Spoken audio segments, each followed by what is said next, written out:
Hello students, good morning. Students, मैंने पिछली class के अंदर आपको एक टेंस की कहानी सुनाई थी। इसमें मैंने आपको ये बताया था कि टेंस के 3 लड़के होते हैं। कौन कौन से होते हैं? वो लड़के होते हैं प्रेजेंट, पास्ट और फ्यूचर। ठीक है, सबसे बड़ा लड़का प्रेजेंट, सेकंड नंबर पास्ट और तीसरे नंबर पे फ्यूचर आता है। ठीक है, इन तीनों के भी चार चार लड़के और होते हैं।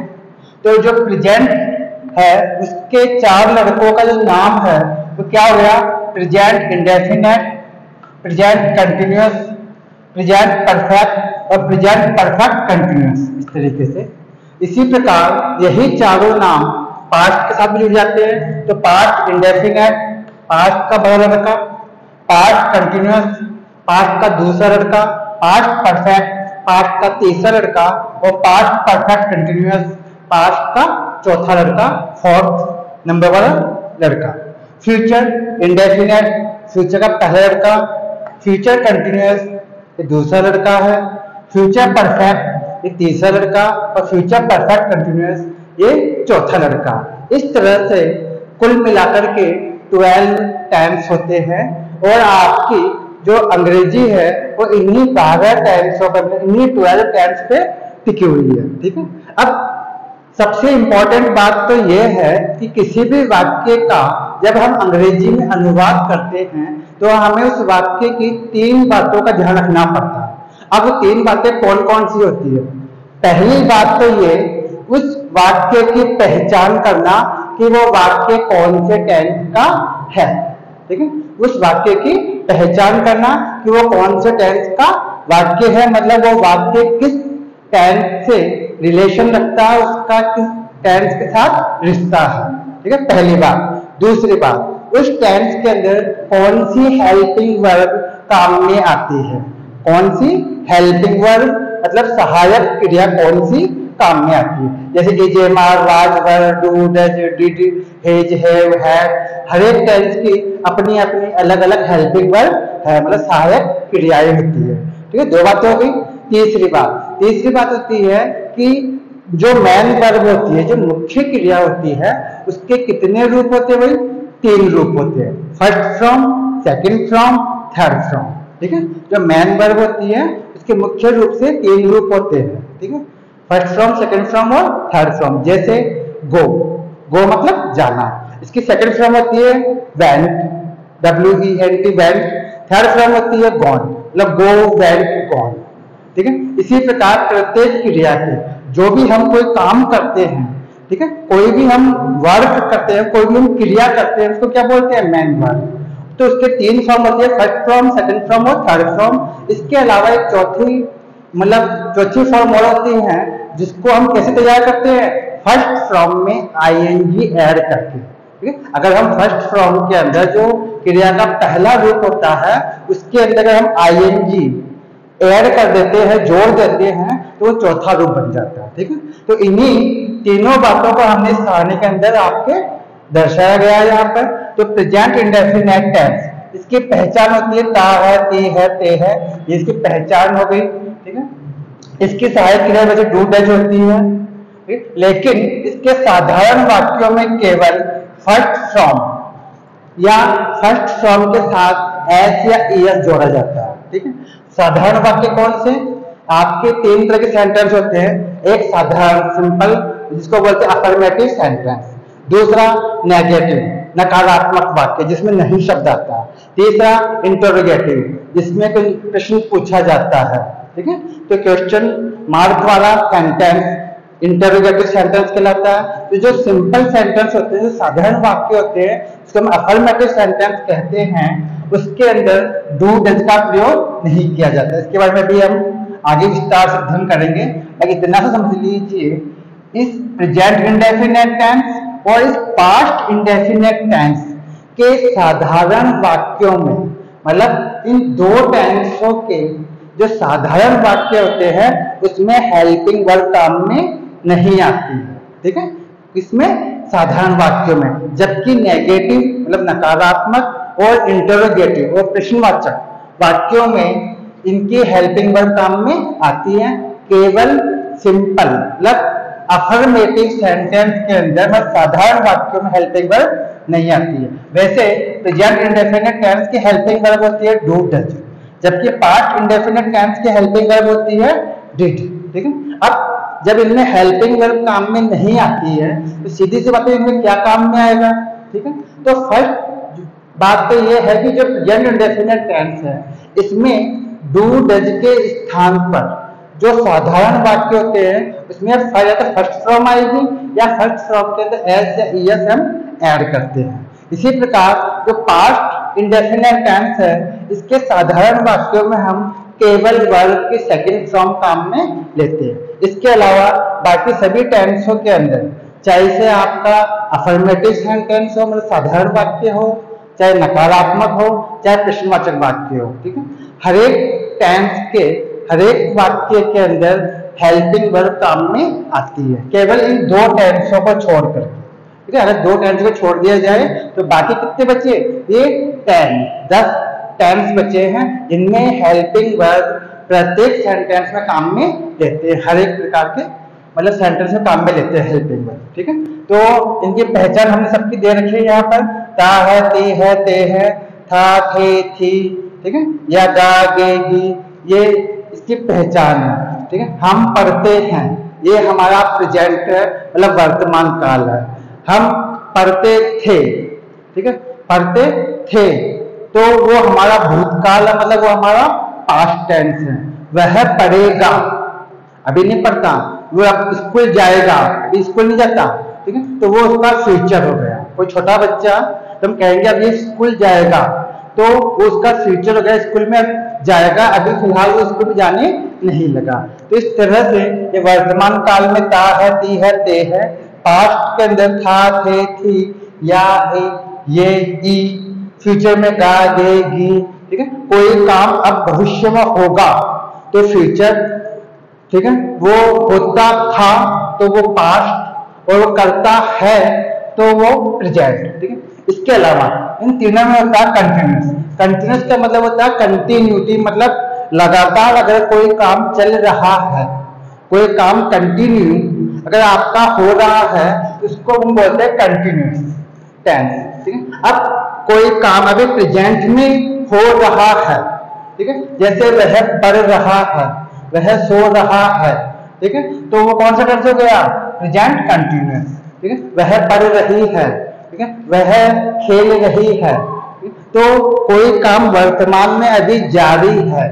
अगर कोई वर्तमान में कोई काम चल रहा है तो वो है प्रेजेंट कंटिन्यूअस। इसके अंदर पहचान करते रहा है, रही है और रहे हैं। इसी प्रकार अगर कोई काम पास्ट के अंदर मतलब भूतकाल में पिछले मतलब समय में कोई किसी समय के अंदर कोई काम हो रहा था, अगर किसी काम की कंटिन्यूटी बनी हुई थी, कोई काम पहले चल रहा था, ठीक है, चल रहा था मतलब हो रहा था, मतलब रहा था, रही थी, रहे थे आदि शब्द आते हैं। जैसे शेर जंगल में सो रहा था, ठीक है, हम खेल रहे थे, ठीक है, वह डांस कर रही थी, तो अभी उसकी कंटिन्यूटी नहीं है। लेकिन अगर हम किसी भूतकाल की बात करें, अगर किसी को हम स्टोरी सुनाते हैं उसमें ये कहते हैं कि साहब वो काम चल रहा था, तो उस समय रहा था, रही थी, रहे थे अगर शब्द आता है तो अभी उसकी कंटिन्यूटी नहीं बनी हुई, अभी वो काम नहीं हो रहा, लेकिन किसी समय वो काम हो रहा था जबकि हम बात कर रहे हैं तो वो हो गया पास्ट कंटिन्यूस। पहले तो रहा था, रही थी, रहे थे। ठीक है, अब इसी प्रकार रहा होगा, रही होगी, रहे होंगे, ये होता है होंगे, ये फ्यूचर कंटिन्यूस टेंस की पहचान होती है। इसमें लास्ट में गा, गे, गी शब्द आते हैं। ठीक है, ठीक है, इन कंटिन्यूस की पहचान ये होती है कि लास्ट के इसमें रहा, रही, रहे शब्द आते हैं। अगर रहा, रही, रहे शब्द के साथ अगर है आता है या हूं तो वो प्रेजेंट कंटिन्यूअस। अगर था, थे, थी शब्द आ जाए रहा, रही, रहे शब्द के साथ में तो वो पास्ट कंटिन्यूअस। और अगर होगा, होगी, होंगे आदि शब्द आते हैं रहा, रही, रहे शब्द के साथ में तो होता है फ्यूचर कंटिन्यूअस। मतलब किसी भविष्य के अंदर किसी काम की कंटिन्यूटी बनी रहेगी, कोई काम होता रहेगा।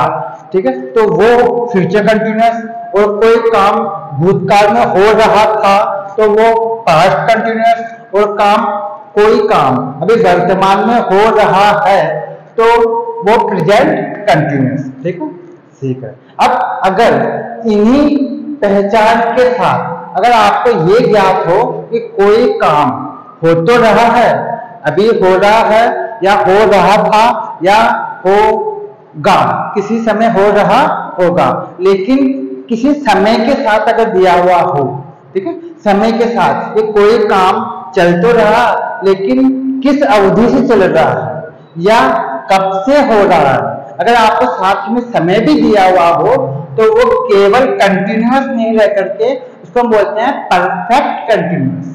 क्या बोलते हैं इसको?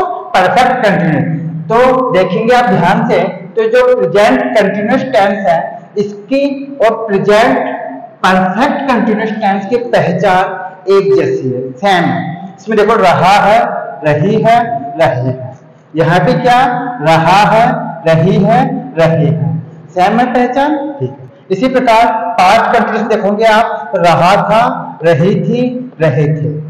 और पास्ट परफेक्ट कंटिन्यूअस में भी क्या आएगा? रहा था, रही थी, रहे थे। ठीक है। इसी प्रकार फ्यूचर कंटिन्यूअस टेंस में रहा होगा, रही होगी, रहे होंगे। यहाँ भी रहा होगा, रही होगी, रहे होंगे। अब इन दोनों में डिफरेंस क्या?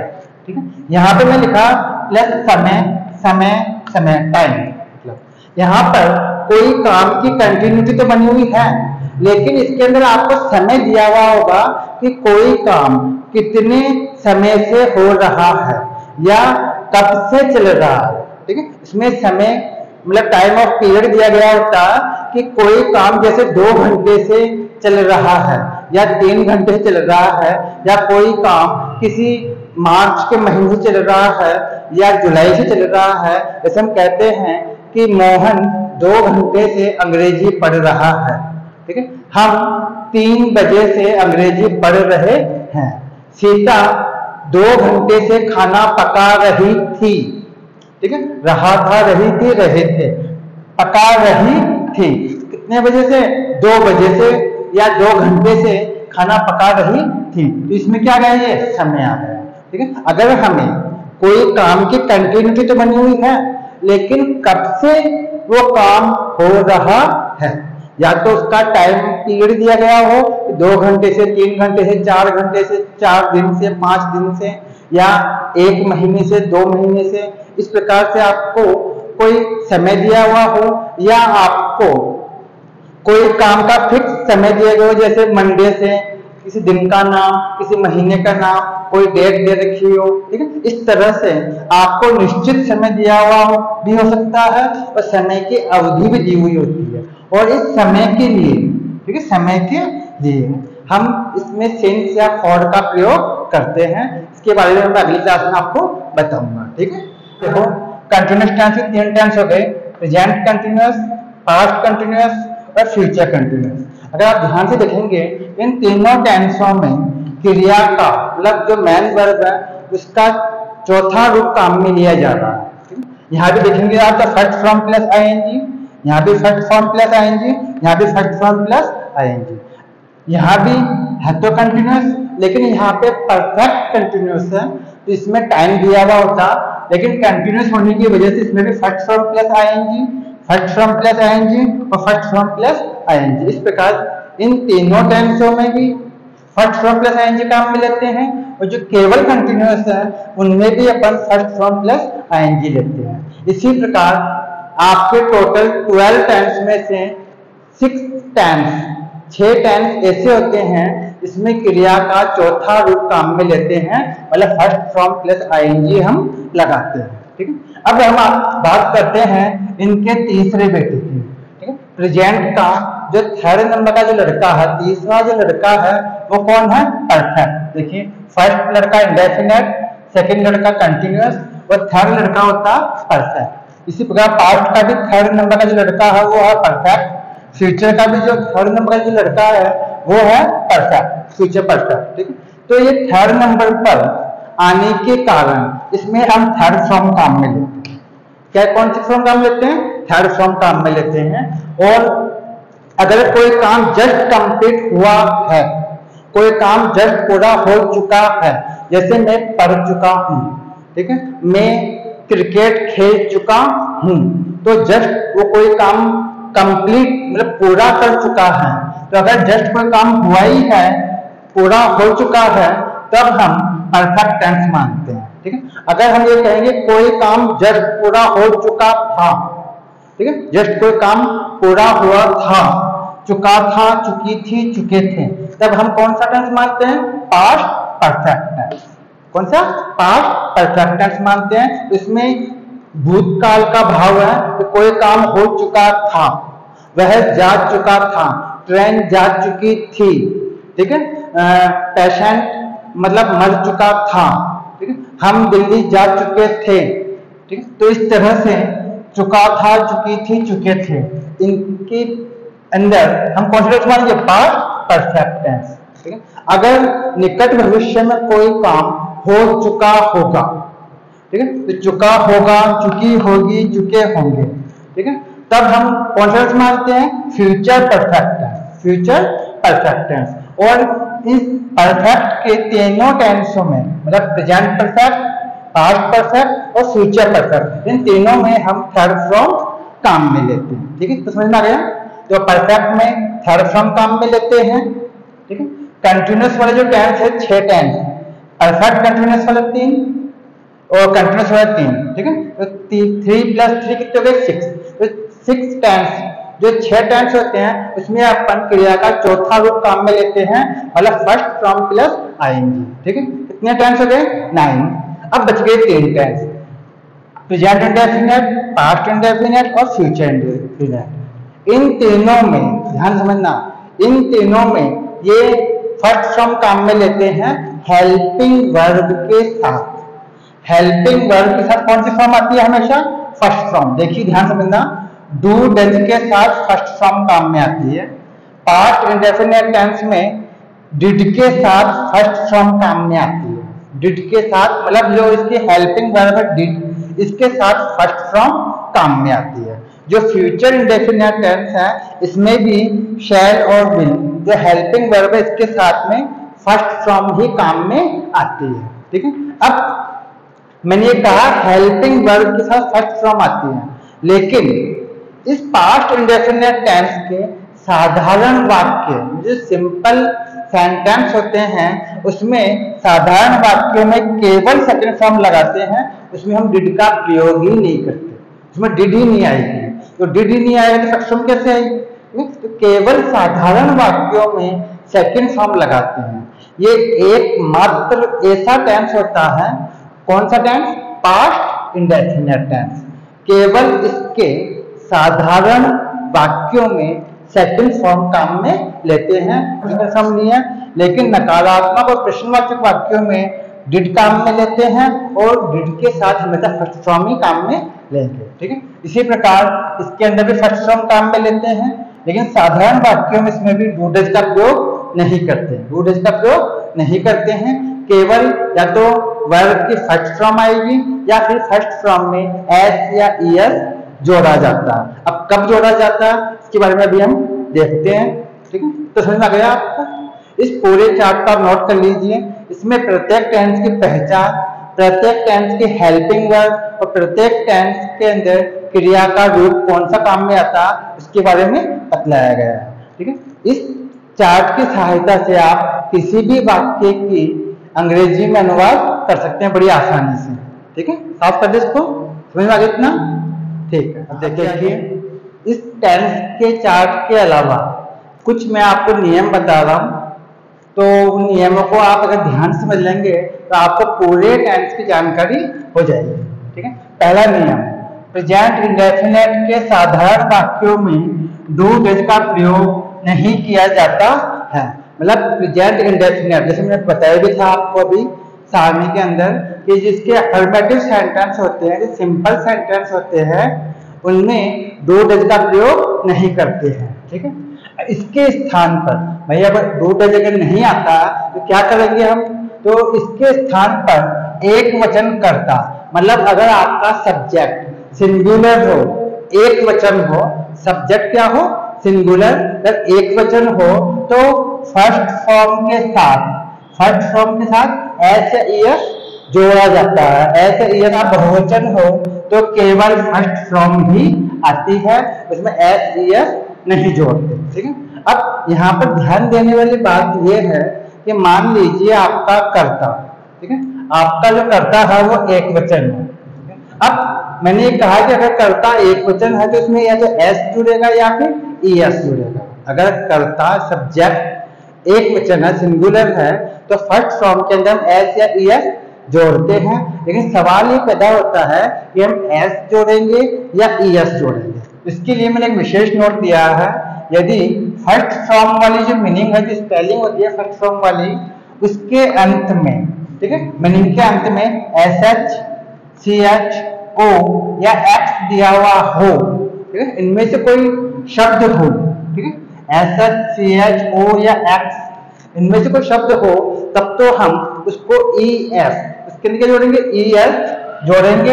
अन्यथा इनमें से कोई शब्द नहीं हो तो क्या जोड़ेंगे, एस जोड़ेंगे। जैसे रन, रन के अंदर आर यू एन, इसमें इनमें से कोई भी शब्द नहीं आ रहा, उसके लास्ट एन आता, तो उसको अंदर हम एस जोड़ेंगे। ठीक है, उसके लिए क्या जोड़ेंगे, हम एस जोड़ेंगे। अब हम कहते हैं गो, गो माने जाना, इसमें क्या होगा, ओ, ठीक है, इसमें क्या जोड़ेंगे, ई एस, क्या जाएगा, गोज, क्या हो जाएगा, गोज। अगर कर्ता एक वचन है तो, ठीक है, और जैसे मान लीजिए कहते हैं रन, इसमें क्या जोड़ेंगे हम एस, तो क्या जाएगा, रन्स, केवल रन्स। इस तरीके से अगर इनमें से कोई शब्द हो तब तो हम ई एस ऐड करते हैं, अन्यथा अपन एस जोड़ते हैं। ठीक है, ये काम हम कब करते हैं, जब कर्ता एक वचन हो, ठीक है, एक वचन कर्ता के साथ, ठीक है, केवल सिंगुलर सब्जेक्ट हो तभी हम एस एस ऐड करते हैं। और अगर आपका कर्ता बहुवचन है तो केवल फर्स्ट फॉर्म ही आती है, ना तो उसमें एस जुड़ेगा न ही उसमें ई एस जुड़ेगा। ठीक है, समझ में आ गया फर्स्ट नियम। ठीक है, दूसरा नियम ये है पास्ट इंडेफिनेट के। मैंने ये भी कहा था कि दो टेंस होते हैं, इनके साधारण वाक्यों में हेल्पिंग वर्ब काम में नहीं आती है, केवल दो ही टेंस होते हैं। पहला प्रेजेंट इंडेफिनेट और दूसरा पास्ट इंडेफिनेट। तो पास्ट इंडेफिनेट के साधारण वाक्यों में डिड, जो कि इसकी हेल्पिंग वर्ब होती है, उसका प्रयोग नहीं किया जाता है, केवल वर्ब की, जो मेन वर्ब होती है, मुख्य क्रिया जो होती है, उसकी सेकंड फॉर्म काम में ली जाती है। अब जो मेन वर्ब होती है, जैसे खेलना, दौड़ना, खाना, पीना, रोना, धोना, हंसना, पढ़ना, पढ़ाना, सुनना, बैठना, जो भी हम कोई काम करते हैं, कोई भी हम क्रिया करते हैं, उसे क्या बोलते हैं, मुख्य क्रिया, मतलब मेन वर्ब। तो उसकी सेकंड फॉर्म हम काम में लेते हैं केवल साधारण वाक्यों में, जबकि नकारात्मक मतलब नेगेटिव और प्रश्नवाचक मतलब इंटेरोगेटिव, नेगेटिव सेंटेंस और इंटेरोगेटिव सेंटेंस के अंदर अपन इन दोनों ही टेंसों में हेल्पिंग वर्ब काम में लेते हैं। ठीक है, और हेल्पिंग वर्ब के साथ फर्स्ट फॉर्म भी काम में लेंगे, ना तो इसमें एस एस जुड़ेगा, न ही इसमें सेकंड फॉर्म काम में आएगी, अगर नेगेटिव और इंटरोगेटिव सेंटेंस है तो। ठीक है, समझ आ गया, दोनों नियम क्लियर हो गए। तीसरे नियम पर, अब प्रेजेंट टेंस में अगर आपका सब्जेक्ट आई हो, आई मानी में, आई, ठीक है, आई मानी में, अगर आपका सब्जेक्ट आई हो तो प्रेजेंट टेंस में इसको हम प्लूरल सब्जेक्ट मान के चलते हैं, बहुवचन कर्ता मान के चलते हैं। ठीक है, इसके बारे में मैं आपको आगे बताऊंगा कि इसको बहुवचन कर्ता कैसे मानते हैं। जैसे मान लीजिए एग्जाम्पल दे देता हूं मैं आपको, जैसे मैं कहता हूं दौड़ता है, ये प्रेजेंट इंडेफिनिट टेंस का अफर्मेटिव सेंटेंस है, साधारण वाक्य है, ता है, ती है, ते है, इस तरह से। तो ये प्रेजेंट इंडेफिनिट का साधारण वाक्य है। तो सीधी सी बात है, इसमें हेल्पिंग वर्ब तो आएगी नहीं। ठीक है, सबसे पहले आएगा सब्जेक्ट, यहाँ सब्जेक्ट है ही, क्या हो गया, ही, वह। अब दौड़ता है तो दौड़ने की मीनिंग क्या होती है, रन। ठीक है, अब मैंने आपको बताया कि अगर आपका प्रेजेंट डेफिनेट टेंस का साधारण वाक्य है, वो कर्ता एक वचन है, उसके साथ फर्स्ट फॉर्म में एस या ईएस जोड़ते हैं, एस या ईएस जोड़ते हैं। जोड़ने की मीनिंग क्या होती है? रन, ठीक है, लेकिन इसमें एस जोड़ना पड़ेगा, तो यहाँ बोलेंगे ही रन्स। क्या हो जाएगा? ही रन्स, क्योंकि वह सिंगुलर है, एक वचन है, सिंगुलर सब्जेक्ट है, ठीक है, ये यहाँ पे ही के साथ क्या आएगा? रन्स, इस तरीके से। और अगर हम कहते हैं वे दौड़ते हैं, ठीक है, वे दौड़ते हैं, तो क्या बोलेंगे? वे, मतलब बहुवचन हो गया, प्लूरल सब्जेक्ट हो गया, तो दे रन, इसमें केवल रन आएगा। मैंने बताया आपको बहुवचन कर्ता के साथ केवल फर्स्ट फॉर्म आती है, एस ईएस नहीं जोड़ते, ठीक है। अब तीसरा अपवाद देखिए, ये तो समझ में आ गया। अभी वह दौड़ता है, इसमें आया था ही रन्स, यहाँ पे मैं लिखा वे दौड़ते हैं, मैं लिखा दे रन, इसमें एस ईएस ऐड नहीं किया। अब मैं कहता हूं मैं दौड़ता हूं, ठीक है, क्या लिखता हूं? मैं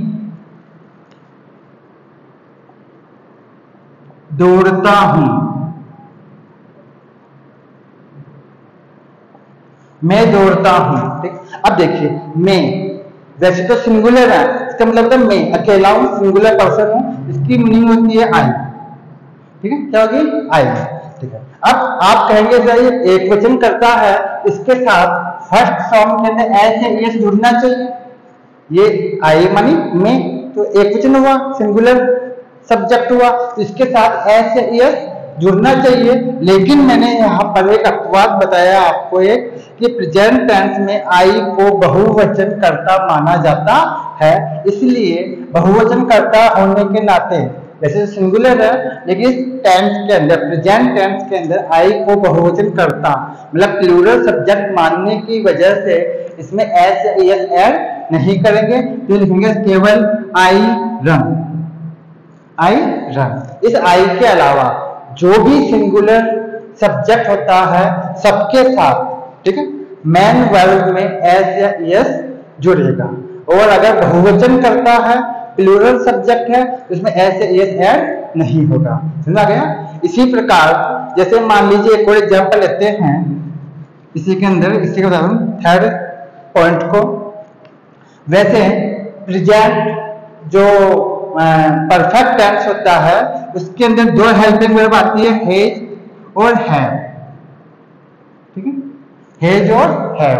तो हेज आता है एक वचन के कर्ता के साथ, एक वचन सिंगुलर सब्जेक्ट है तो हेज आता है, और बहुवचन करता हो, अगर प्लूरल बहुवचन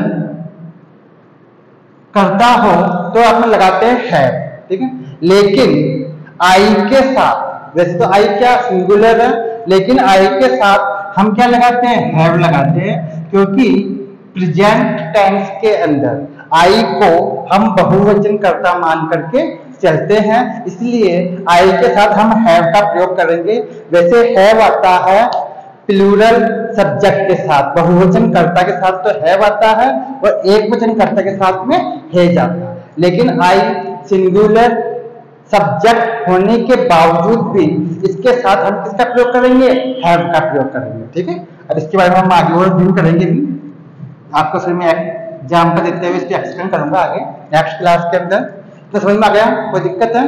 ठीक है, अब आगे देखिए।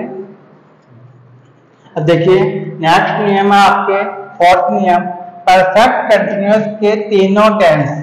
यहाँ पे इसका ये है कि present perfect continuous, past perfect continuous और फ्यूचर परफेक्ट कंटिन्यूअस, ठीक है। तीनों टेंस में समय के पूर्व सिंस या फॉर का प्रयोग किया जाता है। अभी मैंने आपको चार्ट में बताया था, एक तो होता है कंटिन्यूअस टेंस और एक होता है परफेक्ट कंटिन्यूअस टेंस, ठीक है। एक तो continuous tense, present continuous, past continuous और फ्यूचर कंटिन्यूअस। इसी प्रकार तीन होते हैं, present perfect continuous, past perfect continuous और फ्यूचर परफेक्ट कंटिन्यूअस। इन दोनों में जो पहचान होती है वो सेम होती है, लेकिन परफेक्ट कंटिन्यूअस टेंस में रहा, रही, रहे शब्द के साथ में समय दिया हुआ होता है। क्या दिया होता है? समय। तो मैंने ये भी कहा था समय के लिए अपन सिंस या फॉर का प्रयोग करते हैं। तो अगर आपका समय निश्चित हो, ठीक है, समय निश्चित हो, जैसे आपको ये ज्ञात हो कि कोई काम कब से हो रहा है, ठीक है, उसकी काम की शुरुआत होने का टाइम अगर आपको पता हो कि कोई काम किस समय से चल रहा है, तब तो हम करते हैं सिंस का प्रयोग। लेकिन अगर आपका समय निश्चित नहीं हो, ठीक है, केवल आपको समय की अवधि पता हो, जैसे 2 घंटे से, 2 दिन से, या 4 महीने से, या 2 वर्षों से, या 5 वर्षों से, ठीक है, इस तरह से केवल संख्यात्मक मान दिया हुआ हो, केवल समय की अवधि मतलब टाइम पीरियड अगर आपको केवल दिया हुआ हो, ये ज्ञात नहीं हो कि कोई काम किस वर्ष से हो रहा है, या किस महीने से हो रहा है, या किस दिन से हो रहा है, अगर आपको ये ज्ञात नहीं हो कि कोई काम किस समय से चल रहा है, तो हम फॉर का प्रयोग करते हैं। एक तो मैं कहता हूं कि मैं 2 दिन से पढ़ रहा हूं, अब एक मैं ये कहूं कि मैं सोमवार से मतलब मंडे से पढ़ रहा हूं। दूसरी बात, इस यहाँ पर मैंने ये कहा कि सोमवार से पढ़ रहा हूं, तो यहाँ पर मुझे ज्ञात हो रहा है कि मैं किस दिन से पढ़ रहा हूं, तो हम सिंस का प्रयोग करेंगे। अगर मैं कहता हूं केवल 2 दिन से पढ़ रहा हूं, तो हम फॉर का प्रयोग करेंगे, ठीक है। अब अगली बात हम देखते हैं, मान लीजिए मैं कहता हूं कि वह जुलाई से स्कूल जा रहा है, ठीक है, तो यहाँ पे समय का हमें ज्ञात है कि किस महीने से वो स्कूल जा रहा है, ठीक है, तो यहाँ पर हम सिंस का प्रयोग करेंगे। महीने का नाम ज्ञात है जुलाई, इसलिए हम सिंस का प्रयोग करेंगे। अगर मैं ये कहूं कि वह 2 महीने से स्कूल जा रहा है, तो 2 महीने का मतलब हो गया समय की अवधि हो गई, 2 महीने का अंतराल हो गया, इसलिए हम इसके अंदर फॉर का प्रयोग करेंगे। ये ज्ञात नहीं है कि कौन से महीने से स्कूल जा रहा है। हम नेक्स्ट क्लास के अंदर सिंस और फॉर का प्रयोग विस्तार से अध्ययन करेंगे, ठीक है। अभी इतना समझ लीजिए, निश्चित समय के लिए सिंस, और अगर समय फिक्स नहीं हो, केवल ये ज्ञात हो, समय की अवधि पता हो, तो हम फॉर का प्रयोग करते हैं, ठीक है। अगला नियम है फ्यूचर टेंस में आई और वी के साथ शैल और शेष सभी कर्ता के साथ विल का प्रयोग करते हैं। वैसे हम टेंस के अंदर सब्जेक्ट के सिंगुलर या प्लूरल होने के अनुसार हेल्पिंग वर्ब काम में लेते हैं। सिंगुलर जो सब्जेक्ट होता है उसके लिए अलग हेल्पिंग वर्ब होती है, जो प्लूरल सब्जेक्ट होता है उनके लिए अलग हेल्पिंग वर्ब होती है, और कई टेंस में दोनों के लिए एक ही हेल्पिंग वर्ब होती है। जैसे पास्ट परफेक्ट टेंस के अंदर एक ही हेल्पिंग वर्ब होती है, क्या होता है, हैड ही होती है, तो दोनों के साथ वही आती है। लेकिन फ्यूचर टेंस में जो हेल्पिंग वर्ब होती है वो शैल और विल होती है।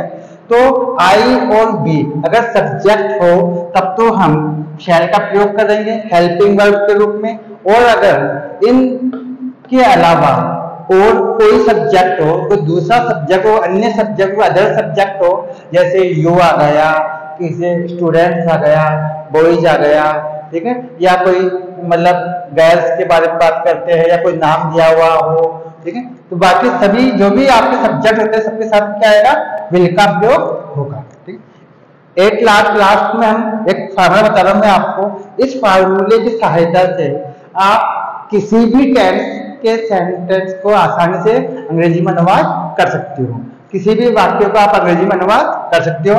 सबसे पहले हम सब्जेक्ट लिखते हैं। सब्जेक्ट मतलब कर्ता, मतलब करने वाला, किसी काम को करने वाला कौन है, किसके द्वारा काम किया जा रहा है, तो सब्जेक्ट। फिर हेल्पिंग वर्ब, प्रत्येक टेंस की अलग अलग अपनी अपनी हेल्पिंग वर्ब होती है, उसको हम बोलते हैं। इसके बाद में आता है मेन वर्ब, मुख्य क्रिया। मुख्य क्रिया मतलब क्रिया, मतलब जो आपने किया वो क्या है, क्रिया। जो भी आपने किया, पढ़ना, पढ़ाना, खेलना, कूदना, दौड़ना, खाना पीना, जो भी एक्टिविटी आप करते हो, तो जितनी भी तरह की कोई एक्टिविटीज होती है वो सब मेन वर्ब होती है। इसकी पहचान ये होती है, कोई भी ऐसी क्रिया, कोई भी ऐसी एक्टिविटी जो आप करते हो इसके लास्ट में ना आता, खेलना, दौड़ना, खाना पीना, सुनना, पढ़ना, पढ़ाना, ठीक है, सब क्या क्रिया ही है, मुख्य क्रिया ही है, ठीक है। तो मुख्य क्रिया के वैसे मैंने 4 रूप बताए थे, first form, second form, third form और फोर्थ फॉर्म। फोर्थ फॉर्म के अंदर फर्स्ट फॉर्म के अंदर आईएनजी जोड़ करके ही चौथा रूप बनाया जाता है। चौथा रूप कैसे बनता? फर्स्ट फॉर्म से ही बनता। फर्स्ट फॉर्म के अंदर अगर हम आईएनजी को जोड़ देते हैं चौथा रूप बन जाता है। बाकी फर्स्ट, सेकंड और थर्ड तीनों फॉर्म आपको याद होनी चाहिए। ऑब्जेक्ट, ऑब्जेक्ट का मतलब होता है जैसे किसी वस्तु का नाम है, कोई भी पदार्थ जैसे या किसी स्थान का नाम भी हो सकता है, या कोई से वैसे किसी वस्तु या स्थान का नाम, ठीक है, ऑब्जेक्ट के अंदर आता है।